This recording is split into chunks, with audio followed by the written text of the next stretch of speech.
గుర్తించిన సినీ దర్శకులు రామ్ గోపాల్ వర్మకు అభినందనలు తెలుపుతున్నామని ఆత్మకూరు శాసనసభ్యులు మేకపాటి విక్రమరెడ్డి అన్నారు.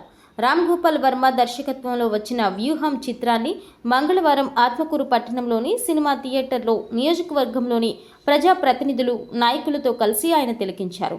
అనంతరం ఎమ్మెల్యే మాట్లాడుతూ 10 సంవత్సరాలు కష్టపడి ప్రతి ఒక్క ప్రాంతంలో ప్రజా సంకల్ప పాదయాత్ర ద్వారా పర్యటించి ముఖ్యమంత్రి అయిన వైనాన్ని వివరించారన్నారు. రామ్ గోపాల్ వర్మ దీని కొనసాగింపుగా 5 ఏళ్ల పాలనలో ముఖ్యమంత్రి వైఎస్ జగన్మోహన్ రెడ్డి చేసిన సంక్షేమాన్ని సైతం వివరించేలా సినిమాను తీయాలని కోరుతున్నామని అన్నారు. ప్రజా వ్యవస్థలో తప్పొప్పులను చూపే చిత్రాలు ప్రజలు ఆదరించి వాస్తవాలను తెలుసుకునేందుకు ఈ చిత్రం ఉపయోగపడుతుందని, ప్రజాక్షేత్రంలో పర్యటనలతో నిత్యం తీరిక లేకుండా ఉండే తాము ఇలా సినిమా చూసేందుకు కొంత సమయాన్ని కేటాయించడం ఆనందాన్ని కలిగించిందని పేర్కొన్నారు.